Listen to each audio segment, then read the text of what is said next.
Okay, good evening to everybody. Tonight's program is sponsored L'Zecha Nishmas Malka Bas Tzvi Aryeh. Also, I'd like to mention, and if you look on the side chat, you will see I put the address down. Yidis Abrams is somebody who comes here from time to time, and she really could use a quick pick-me-up. She's sitting Shiva in Monsey. The address is 7 Getzelberger Boulevard. In Monroe. So it's 7 Getzelberger Boulevard, Monroe, New York, 10950. Even if you don't know her well, you're going to be doing a tremendous mitzvah by going and visiting. She really needs people to stand by her and give her a quick pick-me-up.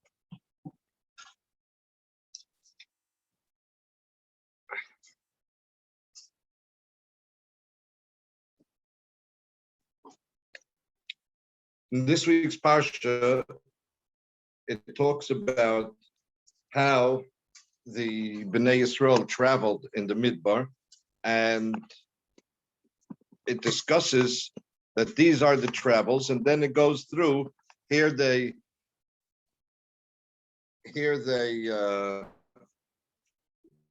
traveled, and here they stopped. Here they traveled, here they rested.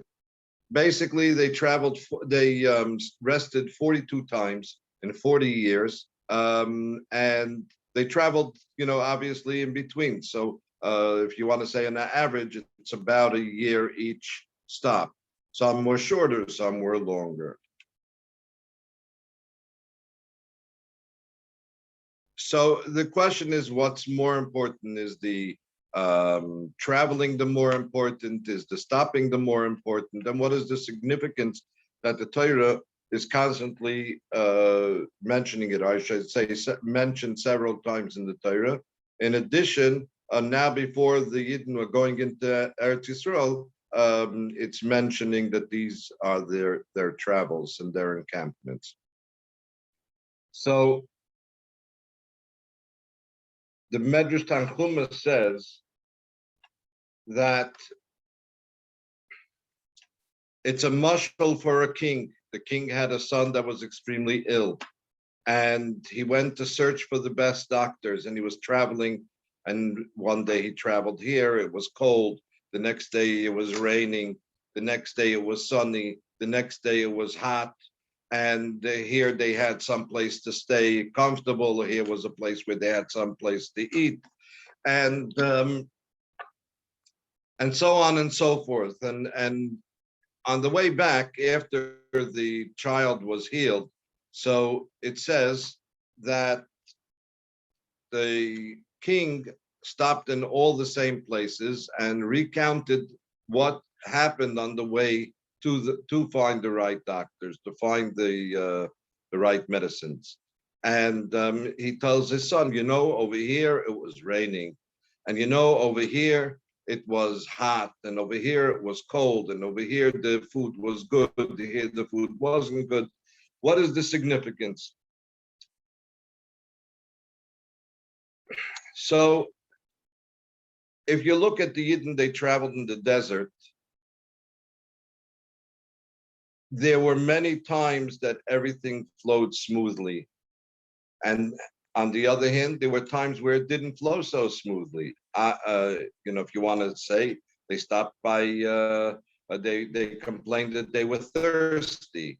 So, they had to, Hashem gave them the Ber Miriam, and they received the Torah, and then they were waiting. Moshe came down, they made the Egel, and so on. Here they sent out the Meraglim, and there were numerous times during the travels. Here was they built the Mishkan, and Aaron's sons, were burnt by the fire, and here was the fight, and here was so on and so forth.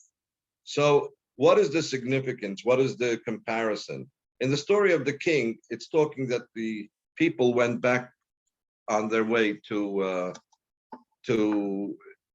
go back to the palace, and the king was recounting on the way back. However, the Bnei Yisrael only were going one way. They came out of Eretz Yisrael, out of Mitzrayim, and the Rebbeinu Shalom gave them the opportunity to improve, to purify themselves from the Memtes Shari Tumah, from the 49 levels of impurity, to be able to receive the Torah on Har Sinai, and to the 49th level of purity, and and they were fed through the mun. Their clothes didn't get worn out. They grew with them as needed, and they had all the best of the world. They were protected by the Nane HaKavod, the clouds of glory, and yet there were still some issues along the way. And this travels was going from Mitzrayim till Eretz Yisrael. On the way into Eretz Yisrael, just before they went into Eretz Yisrael, so Moshe Rabbeinu is recounting to them the whole story, how things progressed. Why?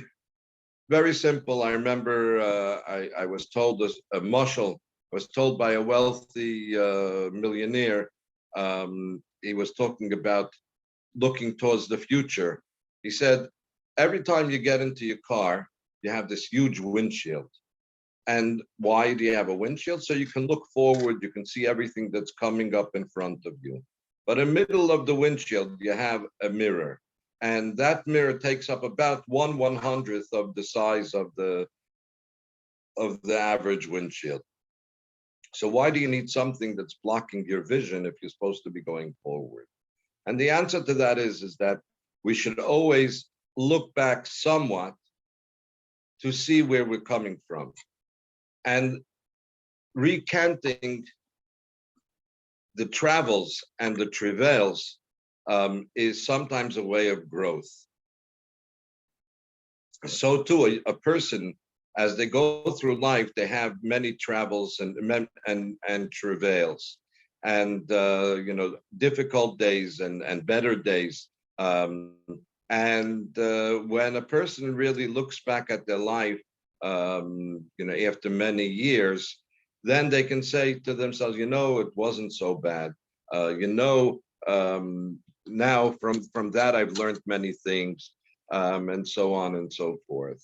And therefore Moshe Rabbeinu was recounting to them everything that happened, not only so that they start to write down the history, but it's also or to remind them of the history, but it's also so they can take the man yishmu v'yiro, in order that they should hear and they should see, they should understand and look back and see what transpired along the way and how they can improve upon that.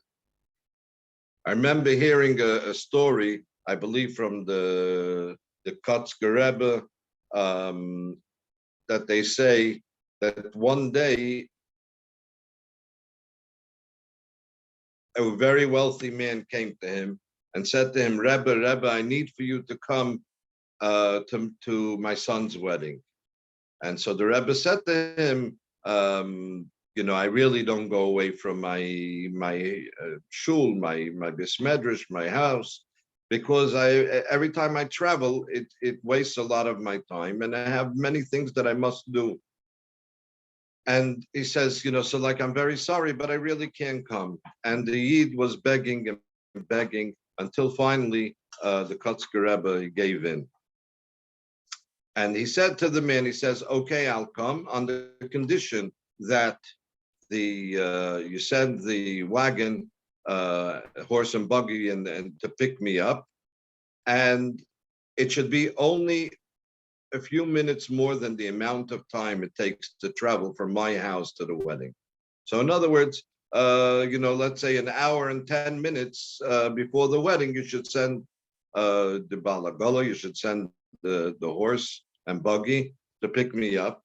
And this way I'll be there in time for the chuppah, etc. He says, so then I'll be there for the chuppah, and I'll be able to turn around and to come back home so that I'm not losing too much time. And so it happens. The chariots, the balagala, the horse and buggy comes to pick up the Heilige Kotzker Rebbe, and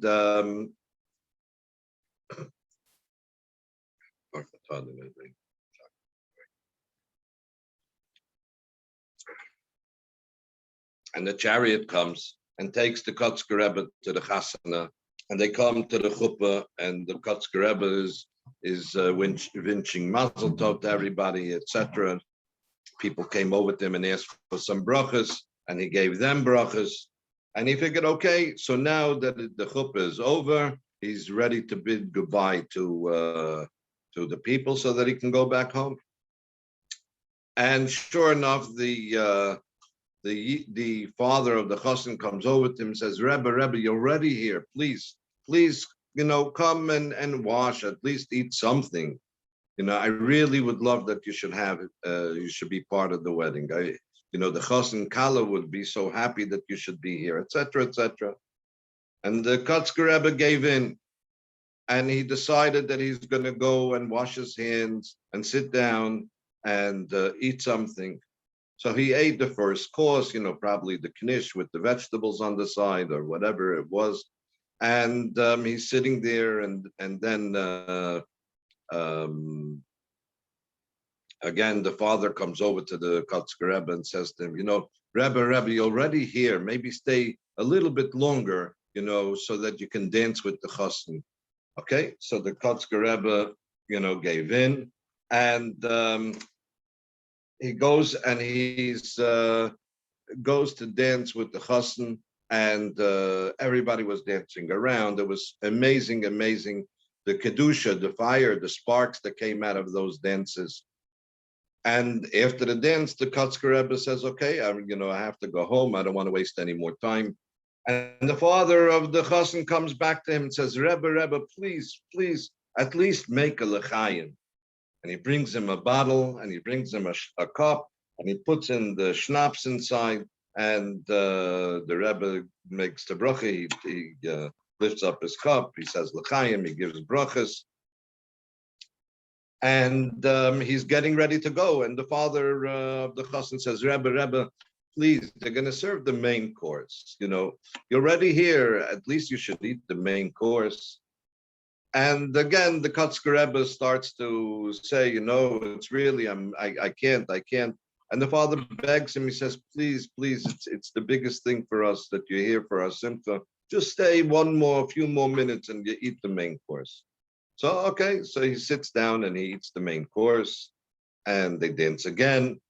And he's getting ready to leave. And once again, the father of the chassan comes over to him and says, Rebbe, please, stay ready to dessert and to benching. He says, it's very difficult. I'm losing time from learning. I'm losing time from the things that I have to do. And he says, please, I beg of you. And so, okay, he stays and he eats the dessert, and they're getting ready for benching. And just before benching, they make an announcement that we have two professional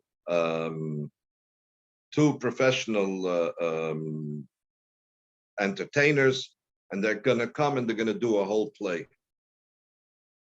So the two entertainers come there and they do this whole play.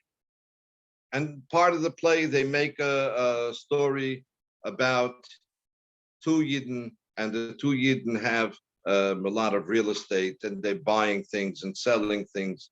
And so the story ends that one of them goes and calls the other one to the entire and says that you owe me so much and so much money, etc., etc., and really the real estate is not yours.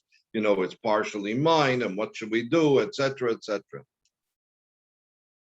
And so after the whole play, at the end of the play, so they say, okay, this part is for you, this part is for me. But still at the end, there was a tremendous void, and they didn't know what to do. So they said, you know what? Since we're here at the wedding and we have the Heilige Kotzker Rebbe here, maybe we should turn to the Kotzker Rebbe and ask him what he thinks. Maybe they should split it half and half. Maybe they should give one to the other, etc. And the Kotzker Rebbe said, yes, they should do it. And the Kotzker Rebbe finished, and they benched, and he got on the horse and buggy, and he goes back home. And about a year later, the Kotzker Rebbe is traveling, and they're going through the forest, and along the forest, they see a yid from the far, and he's waving his hand, and he says, Rebbe, please stop. I have something to ask of you, except that since in those days it was very dangerous to stop in the middle of the woods.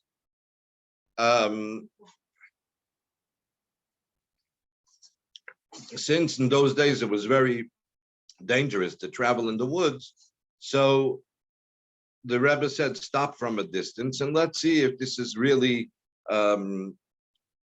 somebody who's true, and it's not, let's say, thieves that are stopping along the way trying to get our money. And so they slowed down, and the man is waving, Rebbe, please, I beg you. And he comes all the way to the horse and buggy, and he opens the door and he says, Rebbe, I need your help. So the Heilige Kotzker says, no, what's the problem? He says, many years ago, I rented a piece of property, a Kretschmer Inn, and I rented it from Moshka, from the Baron who owns all the property in the neighborhood. And he promised me that it was a busy inn, and it was a place that you could make lots of profit. And so I took the inn and I cleaned it up and I fixed it over. And I've been paying him rent, but the money, really wasn't good. I gave everything away that I had. And I'm left destitute and I can't pay him the rent. I owe him already 10 months of rent. And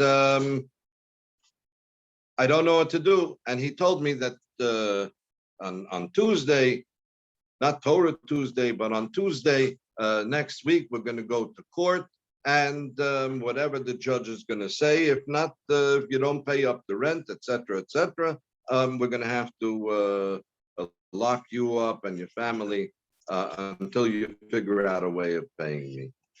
And so he says, Rebbe, I don't have a penny. My children, my wife and children, they don't have what to eat. And I don't have the money to pay back the Baron.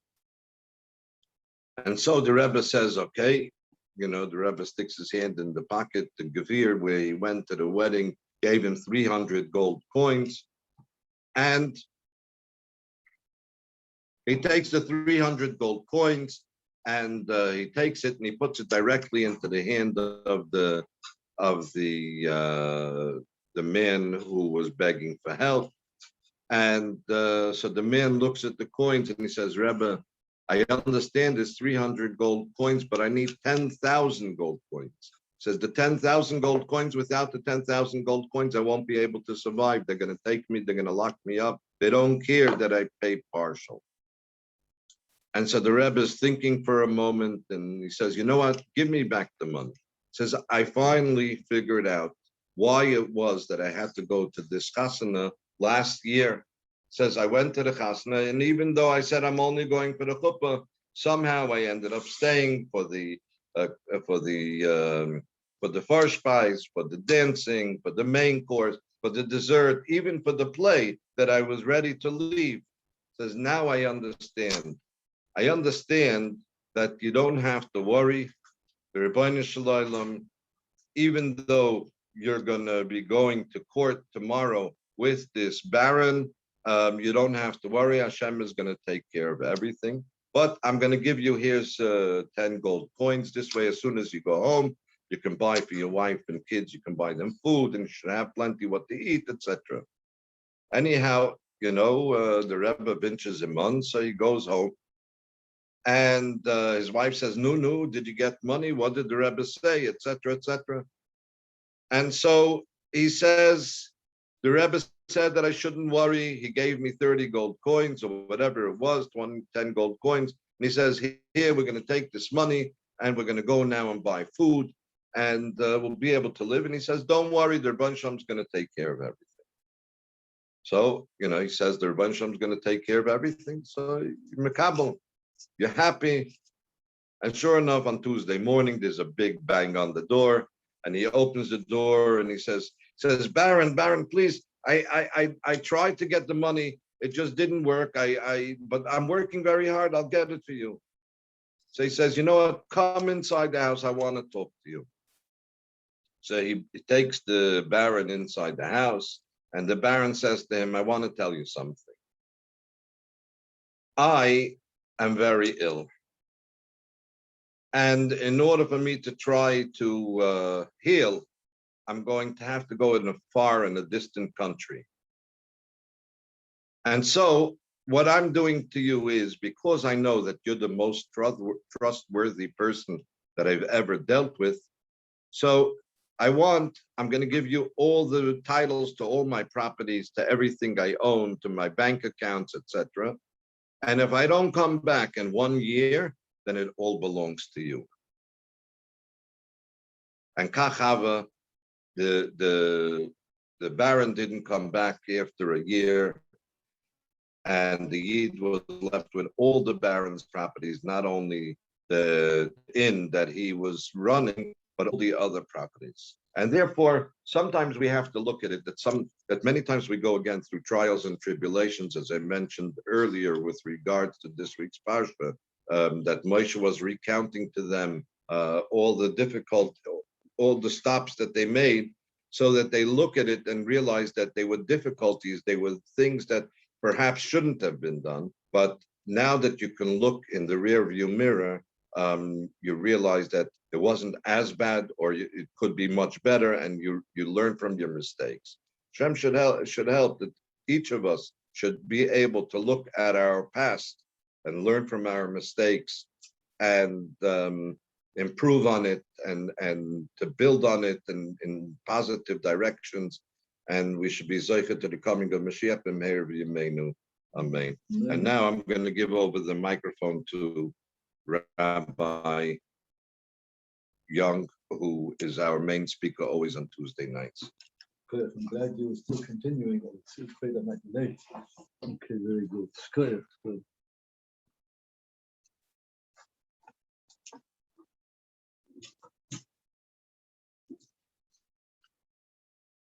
These are your notes. I like the way you do it. Okay, so good evening, everybody. And a very different topic for this time. But I thought we should perhaps reflect a bit on Sefer Bamidbar, which we are completing this Shabbos with Parshas Maasei. Then, of course, next week is Devarim. We start a new, very different Sefer. Now, for those who've even superficially learned Sefer Bamidbar, you realize it's loaded with disasters. Disasters that happen in the wilderness in the Midbar, not in the first two Parshas Bamidbar Nosoi, and actually not in the coming two Parshas Maasei, but all the others, yes. I especially checked them out this afternoon to be sure I'm giving you accurate information all the way. So we start at Shlach Lecha. We all are very aware of what ended up after the Meraglim returned, the spies with their report of Eretz Yisrael, and how they spoke critically of it. Efes ki azoam, turned everybody off, caused a delay of 40 years in the Midbar, brought us Tisha B'Av as the saddest day of the year, unfortunately, and plenty of other losses with that. So that was the Meraglim. Next week after that was Koirach. Again, a story familiar to all. Korah decided to rebel against Moshe Rabbeinu. He and all his supporters were swallowed up. It really shook the earth in every sense. And another tragic story. In Chukas, you have at least two stories which are not so happy. One is the people starting complaining that there's no water, despite the fact that they were living with miracles day and night, and they could sense Hashem Yisbor's closeness, and he wouldn't let them down. They nevertheless did complain. So that was the main Meriva, where even for a subtlety of a chet, which we have great difficulty in pinpointing exactly what it was, but Moshe and Aaron were penalized and could not go into Eretz Yisrael. That's in Chukas. And then the next thing also in Chukas is when they yet again complained about the mon. Now, we realize the mon is not regular food. It's not meat and potatoes. It's not fish and salad. And it's not the food we're used to. But on the other hand, it was a heavenly food, a food which only that period of 40 years did Yidden have the merit to eat it, but they were forever complaining about it. So there we have another story which did not end up in a very happy way with the Nechoshim, and many lost their lives there too. And last Shabbat was Bolok, which was basically a parashah with all the brachas which were not meant to be brachas. We won't go into any detail, it's not our thesis for tonight. But at the end of it came the disaster with the daughters of Moab, and again a calamity. So that is Sefer Bamidbar. As said, Parshas Maasei very different, and a lot to do with the journeyings of the Yidden in the Midbar, which the Chassidish Sforim talk about the fact that actually that's everybody's life experience. We go through these journeys with 42 points along the way, but that again is not our theme. What I'd like to bring as a theme for tonight is a vort. I'll tell you from whom. We've not mentioned him before. It's the Rebbe Reb David Moshe of Chotkiv. Now, who is he?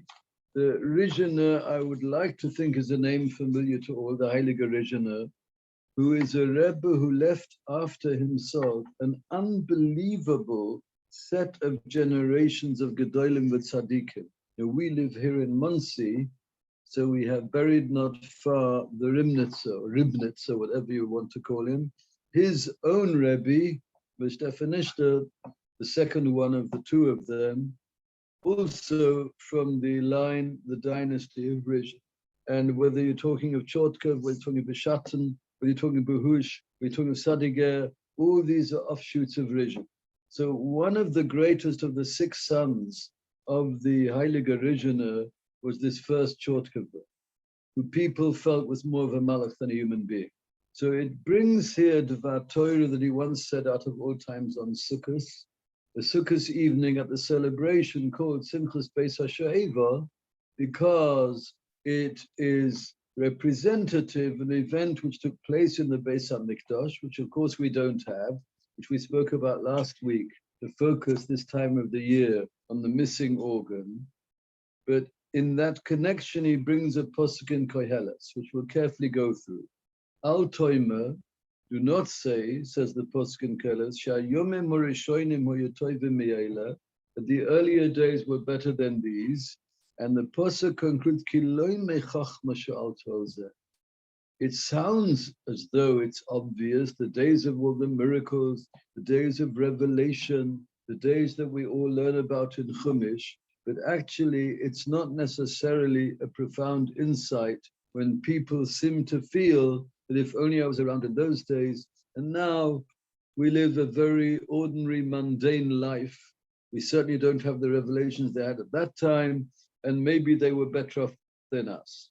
So the Chotkiva also went through in his Divrei Torah that night some of the disasters that took place in the wilderness, and the one that he puts the most focus on actually is not even in Bamidbar. He mentions that at Kriyas Yamsuf, there was Pesel Micha, there was an idol as well. So there was something which is totally out of place, even that great event of events. And then right away, after Shavuos, after Matan Torah, Shavuos B'Tammuz was the Chetu Egel. So here we see how they stumbled so badly, and we're still paying for it, things that happen at a time when there was, as he brings here, the Onon, the Mid, the Be'er, the Mon, the Nane covered, all these miracles which accompanied them throughout their journeyings in the Midbar. Their clothes grew on them, their clothes grew with them, and they had lechem min hashamayim, not like our lechem min ha'oretz, not bread from the ground, bread from heaven. They had the Be'er Shel Miriam, Miriam's bear, which of course ceased to be. That's taka in Parshas Chukas, and that's what got the people murmuring. The point is, he said, that one of them is the revelations which took place then. The other is the nisyonis, the tests, which always have to measure up to the situation. So everybody's tested on their level. So that generation in particular, generation that lived through the wilderness, their tests, their challenges were according to the revelations they were experiencing. And those tests were very, very tough. You know, the time the Chetu Egel, the Sultan showed the Mishpil, where Moshe Rabbeinu, as it were, was being carried in Shemaim. He's gone, he's lost forever, he will not return.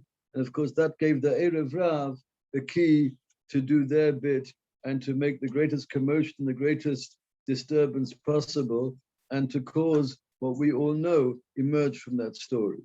So in other words, what is the Chodkova saying? He's saying when we look back in our earliest history, the periods which seem to have been the finest, take it easy. Are you sure you want to swap with them? Are you sure you've been better off in those days? Maybe we're better off today. And because today there is a Hester, which you could say safely, I think, is forever increasing, meaning that the Chodkova Rebbe was nifta, I believe, in 1904. The first Chodkova Rebbe, the second one was nifta 1934.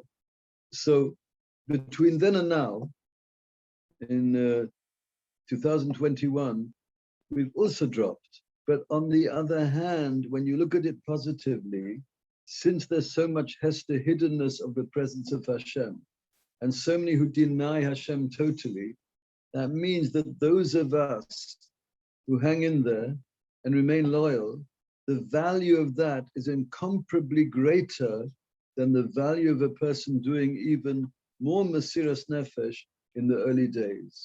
Greater sacrifices in those days. So that is our theme for this evening. Our theme for this evening basically revolves around the fact that despite all the drawbacks of the time that we are living in, there are also attractions.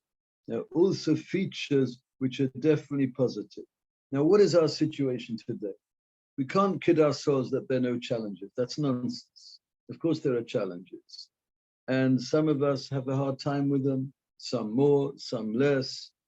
Some people have to deal with the technology, which can be a great challenge. Some people have to deal with sickness, which is equally a challenge. Some people have to deal with others who don't believe or are in an atmosphere of atheism with all that kind of thought around them. And yet, what do we say?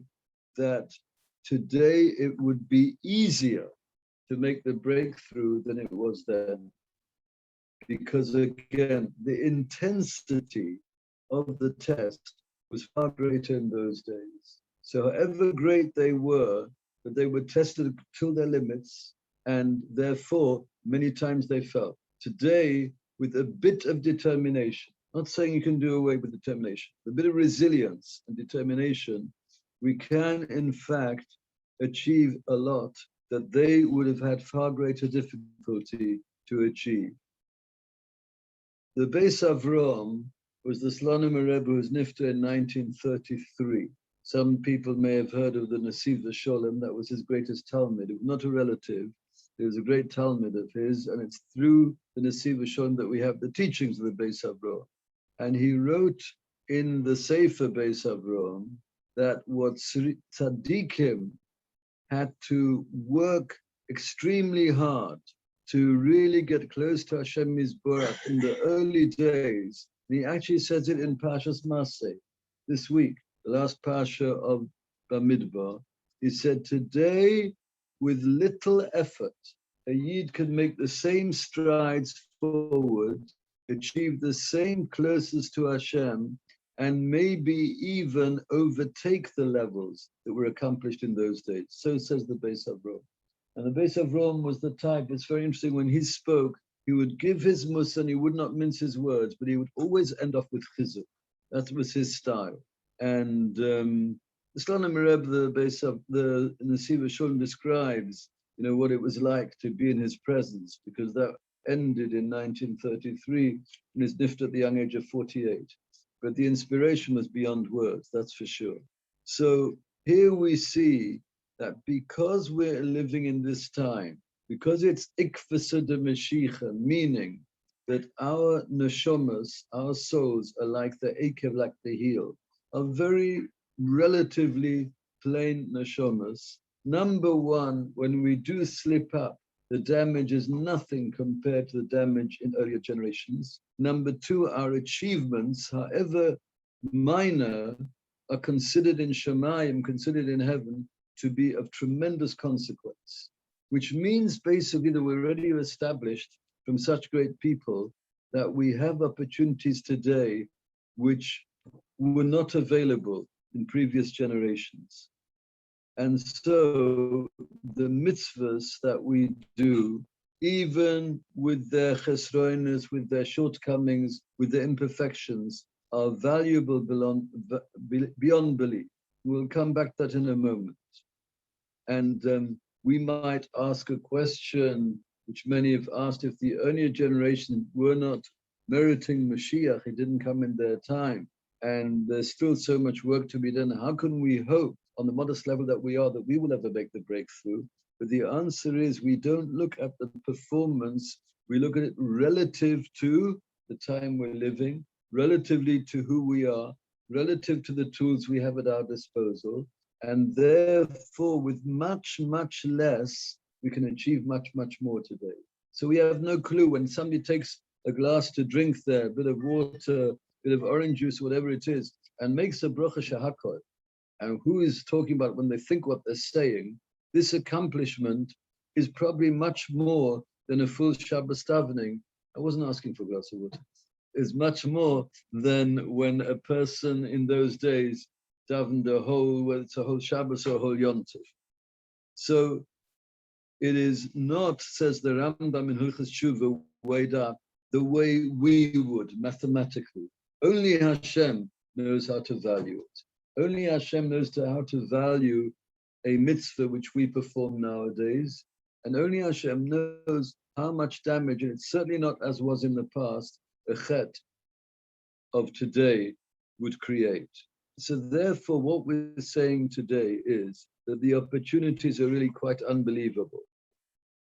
And therefore, as the Chotkover Rebbe said in his time, which couldn't have been much later than 1900, the first Chotkover Rebbe, that really we have many an advantage over the earlier generations, and for sure over the generations we learnt about in Parshas Baloischa, Shlach Lecha, Koirach, Chukas, Bolot. It's quite a different situation today, as everybody knows. Of course, the world has changed a lot, and it's changing fast, but in a sense, it's to our advantage. That's the amazing thing. That's the encouragement that we have to take from this. And even again, brought in Reb Chaim Vital in the name of the Arizal, that a modest little masa, modest little mitzvah, is worth many very heavyweight mitzvahs in the early generations. So what the Beis Avraham was quoted earlier saying has its roots many generations before him, and already in the days of the Arizal he was saying this, 1500s, right? Yeah, well, that's a shame. The mitzvahs which we don't bother to pay enough attention to. There's no such thing as menial mitzvahs. No, there really isn't. There really isn't. And what's amazing is that the Tiferes Shlomo writes, it's simply according to the law of supply and demand. The Tiferes Shlomo in Parshas Eikev, he says this: if something is in short supply, there's a very major demand, what happens to the price? Shoots up. if something is very plentiful and the demand is low, then the price goes down, you make a sale. And you sell a dozen at $50, right? So now if we have a situation where there's a demand for mitzvahs, and they're relatively rare because unfortunately so many of our people are alienated from Yiddishkeit. So therefore what you find up in the end, you wind up in the end discovering that every little mitzvah, as said before, however modest it seems, and however imperfect it seems, is worth tons. And that's the situation we have. So therefore, we had in recent times, I think this is correct historically, from about 1967, after the Six-Day War, they developed a phenomenon which we didn't have before. That phenomenon is called the Baal Tshuva movement. That there should be one Baal Tshuva here, one Baal Tshuva there. Okay, that always has been. I still remember before 1967. Yeah, there was, in every shul, one Baal Tshuva. Okay, fine. And now you have whole yeshivas and whole seminaries and whole communities of Baalei Tshuva. You have in New York, in Long Island, you have in Milwaukee, you have elsewhere, you have whole communities. In a sense, you have a lot of, I was there yesterday, of this in Passaic as well, a wonderful development. And it's because to make that change, it does require strength of character. I'm not saying, not want to in any way belittle it, but it is to show that the opportunities are there, and those who are wise seize the opportunity. So a very interesting thing. We taught in the JLE in London. JLE is Jewish Learning Exchange, is the equivalent of Osameach here. So it's also a program, couldn't call it quite a yeshiva. It's largely an evening and weekend program with many events. I was very involved in them before coming to America in Northwest London. There's a boy there called Oren, Sephardi origin, who joined us and did very, very nicely. And at one point, he found himself with challenges which he hadn't yet had. They said, Oren, Mazel Tov, you've joined the clan. Because in the very beginning, what happens is, and some other people might echo the truth of this, might endorse it, what happens is very often at the beginning, Hashem gives so much help that you're flying. You're flying and you think this might carry on forever, but that's not real. So what happens is that after a certain amount of time, there will be some persuasion of the other side. The Yetzer Hara will try to get busy, but that doesn't mean one can't win. And it doesn't mean it isn't easier than it used to be many generations ago. It is. But that feature should not be a turn-off. We should not be discouraged. So when somebody who embraces Torah mitzvahs, either early in life or in midlife or even as a senior, it really does not matter. I just recall here where I've been seeing Schaefer does a lot of wonderful work, and he had a man, I believe he was 80, came up to him at the end of a presentation. The man was inspired by it, but he had not been from. Said, Rabbi Schaefer, according to what you say, and I believe there's so much truth in what you're saying, I've wasted my life. Rabbi Schaefer said to him, it's not too late. It doesn't matter how old you are. If you realize it now, and as from now, you make the appropriate changes in your life, you're winning. It's fine. Don't despair. Don't give up. On the contrary, be delighted that you now can still do it and that you're here and that you're still active. I spoke yesterday in a place where the Rebbe in charge, they're 87 years old. He's still there, still in it.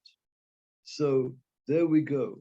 There is special siyata dishmaya, help from heaven for anybody, whether he's actually becoming a Baal Tshuva or he was from birth. If anybody is determined to take it seriously, they're going to find it a lot easier than it used to be centuries ago, that's for sure, even than it was last century. So this is the message of encouragement and the idea that there's definitely, yes, there are challenges today. I'm not kidding, you can't deny it. At the same time, there's also opportunities, and it seems from the final analysis and from the words of tzaddikim over the ages that the opportunities far outweigh the challenges.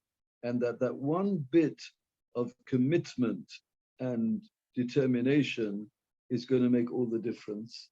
And there's going to be a bullet time Messiah, Lord. Somebody comes and wishes to gain that purity of spirit, that he'll get the extra help from Shemayim. It doesn't mean it's going to be a bed of roses forever, every day, every single day till the end of the road. But it does mean that it is an opportunity now not to be missed.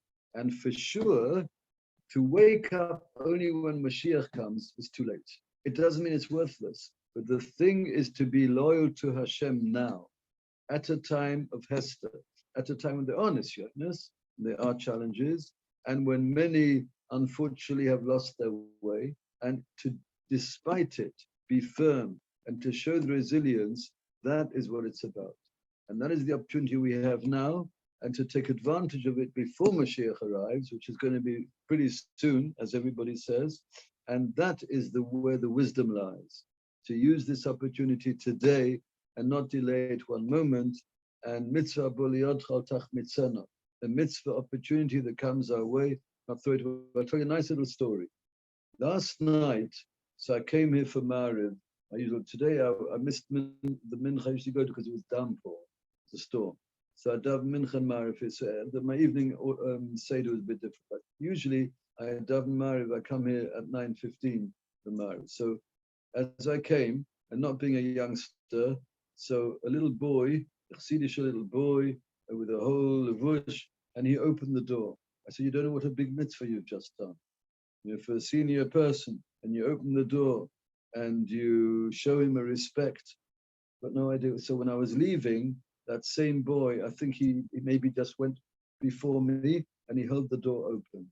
I said, you know what, you are your chacham leiv yikach mitzvahs. You're a wise boy, you're young, and you have the intelligence and the foresight to seize mitzvahs when you can. And you're going to end up with mountains of mitzvahs. You have no clue what you're accomplishing. I hope it made an impression on the little boy, because he looked to me like no more than 14 years old. But he had the good sense, and it's so easy to do these mitzvahs, and you don't know what billions you're accumulating. It's more than billions. So that's what life is about for us today. And although people could paint a very black picture, why should we not paint a more positive picture? Take advantage of the opportunity and be amongst those who hasten the Geula b'meheira b'yameinu amen. Just to continue with what Rabbi Young said, I just want to add that Shabbos is coming, and the Torah Tuesdays and all the programs that we run is focused only on positive. Sometimes there are some news that are not so positive, but we have to hear those small tidbits of news in order to understand that there are things that are positive. Tonight's share was sponsored in memory of Malka Bas-Tzvi Aryeh, and I wrote on the chat on the side of the Zoom, our dear friend Yidis Abrams is sitting Shiva at 7 Getzelberger Boulevard in Monroe. Zip code there is 10950. She needs people to come and talk to her and help her deal with what she's going through. Her mother, Loya Lane Lu, went through a battle with Yena Machla, and she passed away at a young age. And it's very hard for Yiddish, and she could use the pick-me-up of the friends. So even if you don't know her, please go and visit and tell her that you're part of our program, and you will give life to a person that needs cheering, uplifting. Sei gesund, have a gewaldige evening. See you, Mir Tashem, next week on our program. And those who would like to join us for Shabbos, we still have a few beds available. So get in touch with us. Sei gesund, have a wonderful evening. The two things, Rabbi Israel, unless you want to first close the Malki Corner here, but and then Yeah. and you knew she was with us. I saw you. Good.